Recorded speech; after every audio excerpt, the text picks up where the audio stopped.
Hello and welcome to section 3 of our Gold Rush unit. This unit is all about the passage and how people came to California for the Gold Rush. There were many, many people who came from all across the world, and this picture right here in the front is just one example. That is a new technology of the time, a steamship. They didn't rely just on wind power or sails like clippers. They relied on burning coal or wood, and that paddle kind of chugged along. Let's begin. Here are our notes. Please copy the notes down.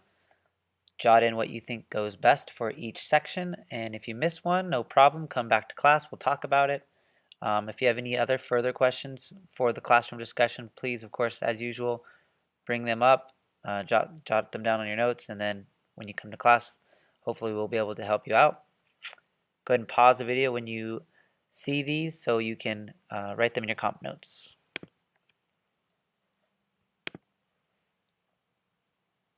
Gold. So last time we talked about just how the word of gold was spread to people of the world. And it started with Sam Brannan announcing to the people in San Francisco. He created the California Star, his own newspaper, which promoted his own store, but also talked about the great things you can do when you go to California and all the money. And then eventually President Polk announced to the world, hey, there's gold in California, go check it out. And this idea of gold was really, really intriguing to people for a few different reasons. You have to think of the history of gold itself. Prior to this time, gold was primarily acquired by kings or czars or pharaohs, and they were mostly like, hey, it's our gold, it's my gold, you're just a servant or a slave or a serf or whatever, give me that. Or you're my actual slave and you're just digging it up for me.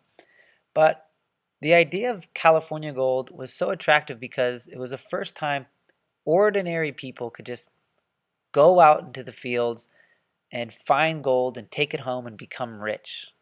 And there were no taxes on this gold they found either. So it was kind of just like a first come, first serve, get on out here and, make it.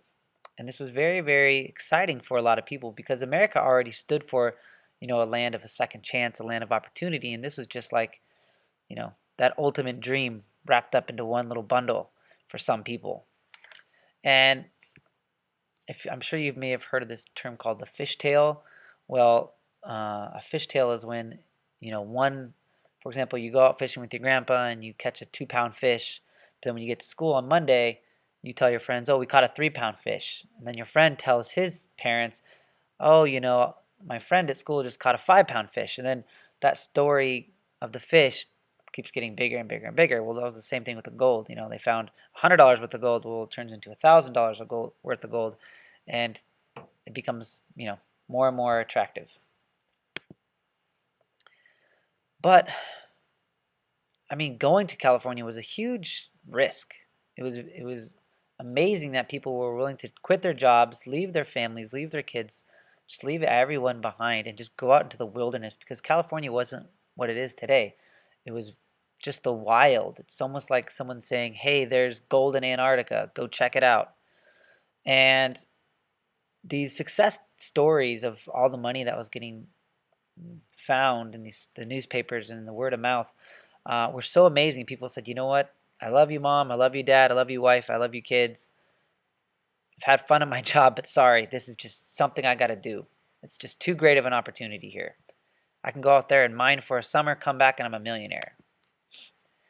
And mostly these stories were attractive for young men because either they didn't have, a bunch of kids, or they weren't married at all, or they had less responsibility, or they just generally didn't have that much money and they were trying to make themselves in the world. And they thought, hey, what a great way to jumpstart my life, to go out to California for a summer, find thousands of dollars worth of gold, come back here to the East Coast and, start a business or do something like that with all this money that this wealth from the gold would give me. So they were the ones who really jumped at it. Now, why were these stories so great? Well, partly had to do with because of the summer of 1848, that first year. Um, the people who went up to, who first started hearing these rumors and actually went up there were actually pretty successful, and their success kind of escalated into this frenzy.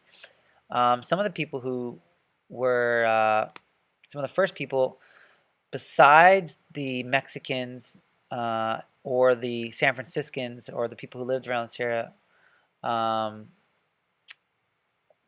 the people who lived around that area, um, about 5,000 other Californians or just other lucky people who heard about it.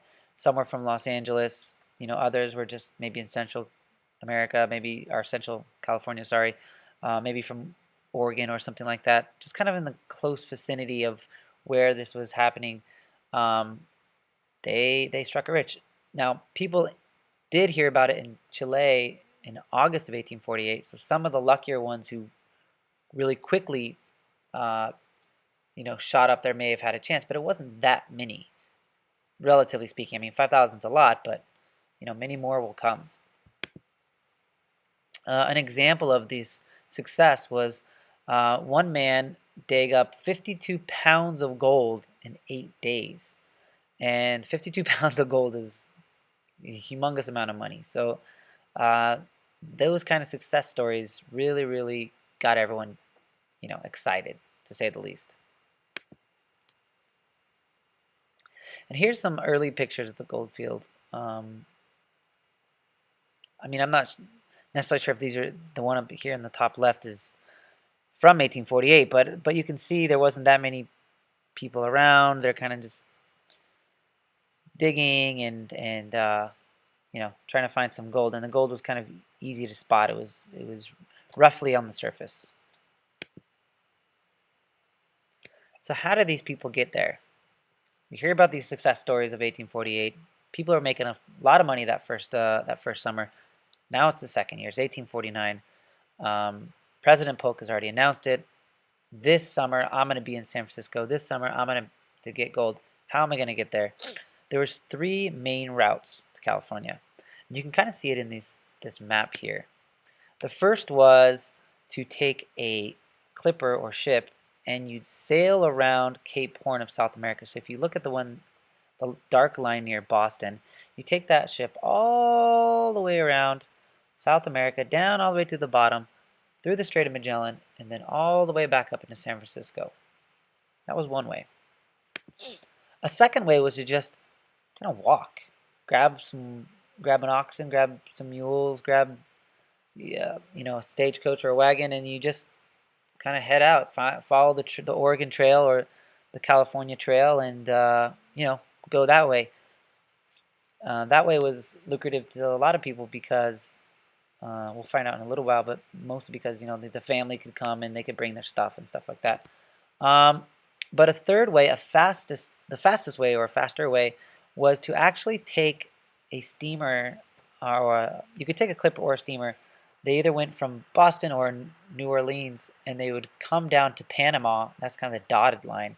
And then once it got to Panama, they'd get let off, and they would um, take a mule and a canoe and just kind of head out to the other side of Panama. And then once they got to the other side of the Panama, the Pacific side, they'd jump up to San Francisco in a steamship or on another clipper, whichever one they found.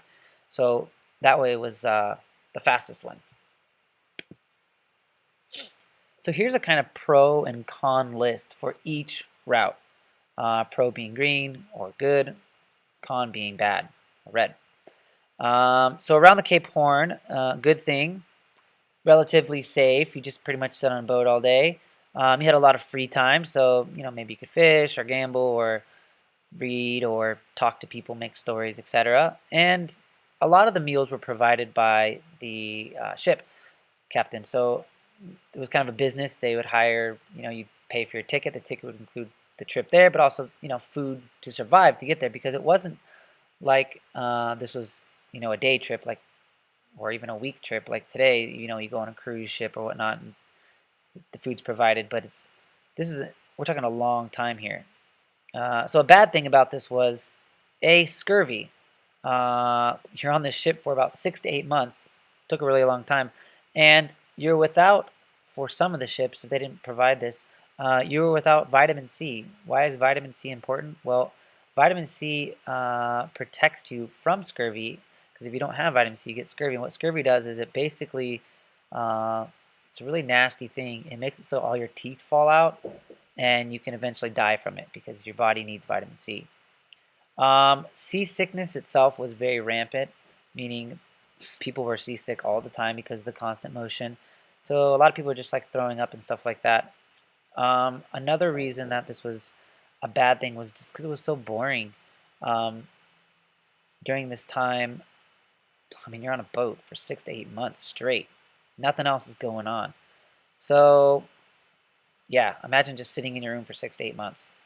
And the last thing was that it was expensive.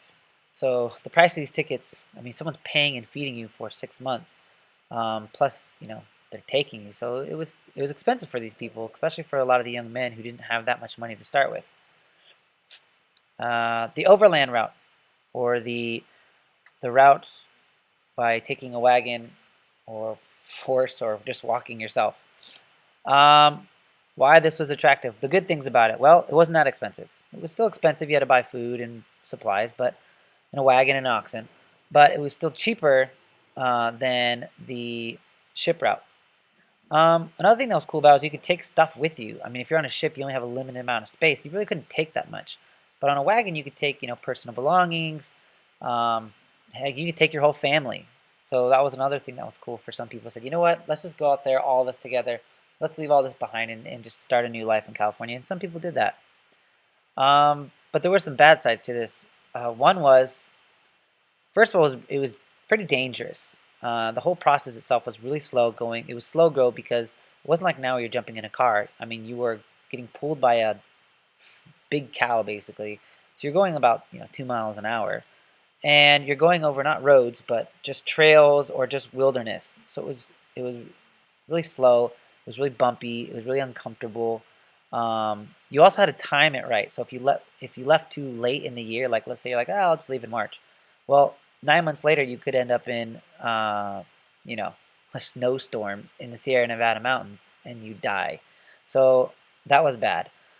Or just exposure, being outside. There's nature. There's snakes. There's mosquitoes. There's bears or whatever. Native Americans could have got you. Thirst, you couldn't find water, you die from that. Hunger, you couldn't find food, you run out of food. Sickness, there's no doctors around. Disease, it was tough. It was definitely a big risk. And then the final one, the fastest one, was Panama. Now everyone thought, oh, this is a cool idea. Go there, you can get there in a month. Well, yeah, you could get there in a month. But you were fine on the ship down to Panama, but once you got to Panama, this is an unknown country to you where you don't really speak the language. And there's tons of stuff that you're just not prepared for. I mean, you're just a city boy in the East Coast working in a factory, or maybe you're just a farmer in Pennsylvania. Now you're dealing with the jungle and malaria, which they had no idea which caused it, which was from mosquitoes. Or you got dysentery from drinking bad water, or crocodiles, which were like these alien beast type things that you'd never seen before, could eat you, or poisonous snakes or spiders from the jungle, or the fact that it was super, super expensive because everyone was trying to do it all at once, so there was limited space. So people were paying outrageous numbers, outrageous amounts of money to get through here, through Panama. So it was just this big adventure, and each way had its, pluses and minuses. The safest definitely was taking the ship, though that wasn't a guarantee. You could always fall overboard, or get scurvy, or get seasick, or die of boredom. But it wasn't as dangerous as going through the jungles of Panama, which was completely unknown. So how many people actually came to California? From 1848 to 1855, there were about 300,000 people that migrated to California. Now that may not seem like a lot, but you have to understand how many people were actually there before it started. San Francisco was only a town of 400 people. 400, yes, 400 people in the early 1840s. And it wasn't until Sam Brannan brought, a couple extra hundred that made the town around, you know, 700, 800 people max.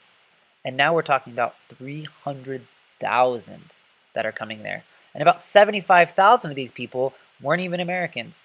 They were immigrants or people from other countries, Europe, South America, China, and 90% of all people who came were men.